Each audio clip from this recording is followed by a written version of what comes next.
Hey YouTube, it's Project Zero. I know it's been a while. I'm currently trying to record this on a newer phone, so let me know how it looks. Um, so I know I make this video at least once a year, because you know how life is. I've been a YouTube creator for I don't know since like 2006 ish, 2005 maybe. When I first discovered it in high school, and I figured, I could make videos and help people. And I put out a couple tutorials here and there. I started out with a couple AMVs, if anyone's familiar with them.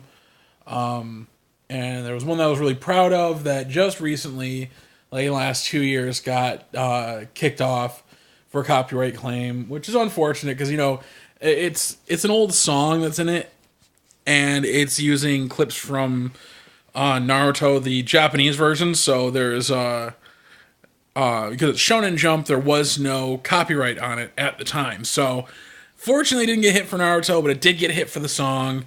There was a couple other ideas I had that I wanted, like for Trigun, that never made it in because it just didn't have the time. My focus was getting into college and getting my career set, which is video game design, is what I really want to do in life. But unfortunately, life gets in the way.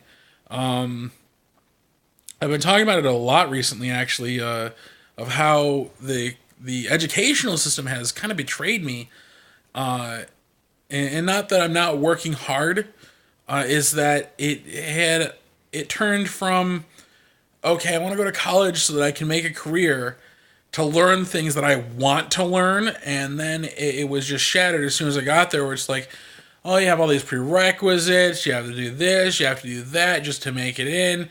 If you're on financial aid, you have to make sure you do this, this, and this.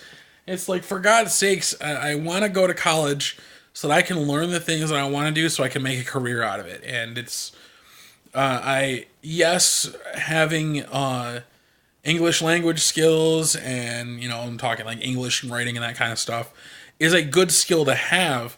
But when you're going into video game design, yeah, it's a good idea to be able to write things out, but you're going to be programming it in a totally different language that doesn't even use uh, um, grammar or spelling. Well, spelling, yeah, it's kind of important. As semicolon, fucking hide and seek champion for years. But I never understood why, like, I had to go and, like, psych was one of the classes I would eventually have to take, and it's like, why do I have to take psychology just to be able to create a video game?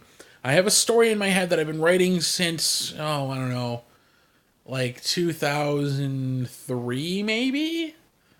And it's evolved a lot because, like, I went from because my biggest inspiration is FLCL and Trigun.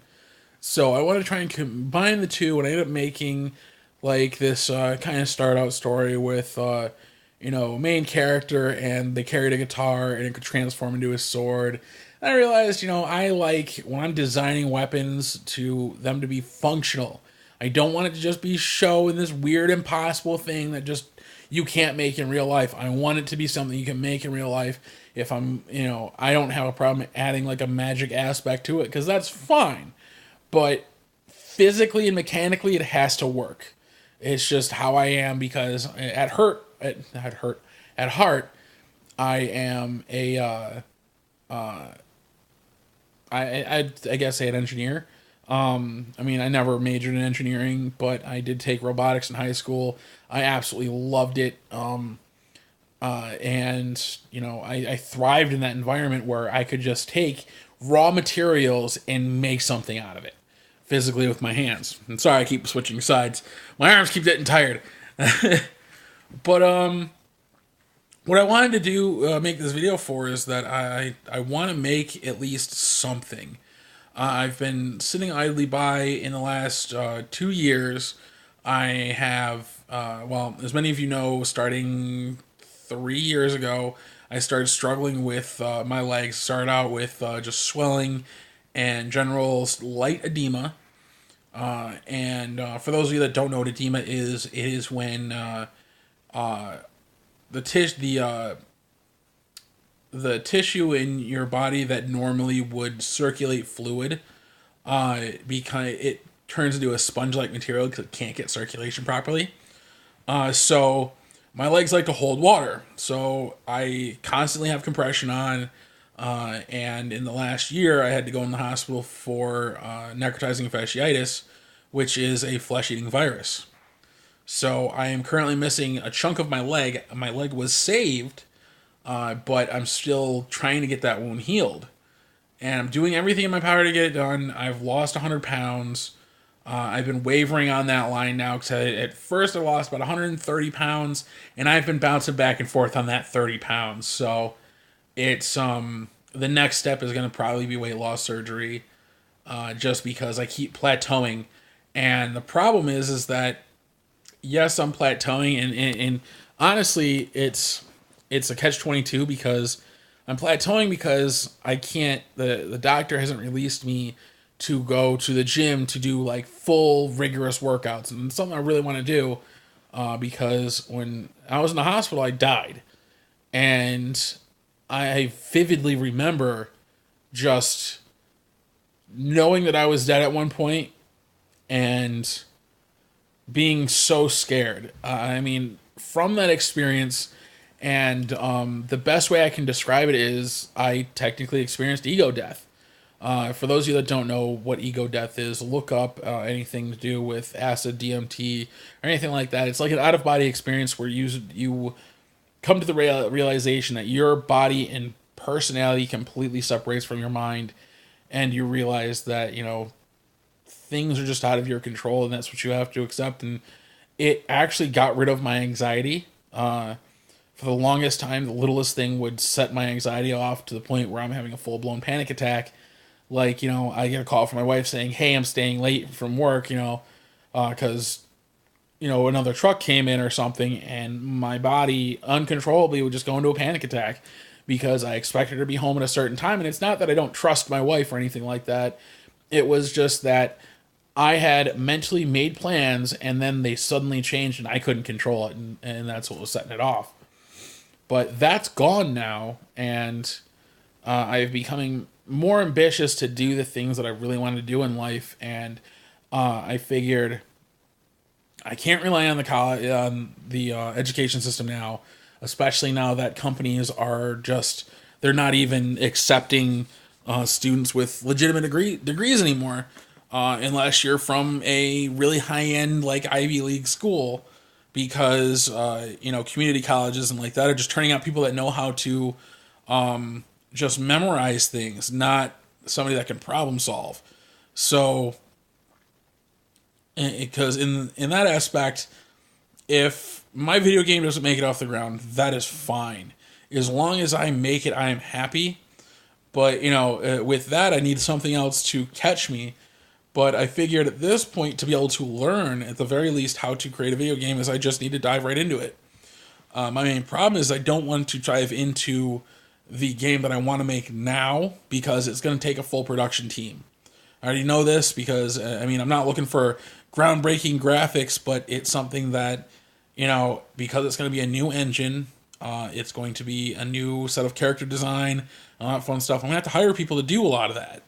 I'm only one person. I have a general stance for the story and where it needs to go and how it's going to end and how it's going to continue after that. And I have a general idea of how the characters are going to be. I have all the characters' personalities for the most part because they're based on a lot of people in my life. But I didn't want to dive right into that. I need something a little bit later to go into. So, from you guys, the YouTube community, I would love your input of, just some of your favorite types of games and, different aspects of them that you really like. I know I don't have a lot of subscribers, but those of you that still do watch me, please share this video, send it out, and ask your friends. Even if you don't send it out, just ask your friends, like, what kind of games do you like? And we'll start off with mobile platforms. So cell phone games. What kind of cell phone games do you like? Why? What are the things that you really dislike about them? And what would you do to improve them? Just help me really balance out how the community, or what the community is looking for. Because at this time, there's really no good definition. And I'm not looking to make a viral game. I'm just looking to make something that, if I'm going to spend the $50 to buy my Google license to create apps, which then, later on, if I go past the allowed threshold, I think it's probably going to be 5 games or something like that. I have a license currently for the Chrome store, which I don't know if that's going to expire soon. That I can make extensions for, and I'm limited to 5 to be able to host, to be able to update, and all that fun stuff. And if I wanted more, I got to buy a secondary license, which it's only $5 each, but $50 gets expensive after a while, especially if your game doesn't actually go anywhere. So that's why I'm trying to gather information, at least in a legit fashion, without paying a company to do it for me. And especially now in this day with information technology that's just out of control with data mining and all that fun shit. So yeah, that's what I'm looking for. If anybody can help me out, that'd be awesome. Just leave them down in the comments. Make videos, link them to that. I don't care. It'd be pretty cool. So thanks, guys, and see you in the next video.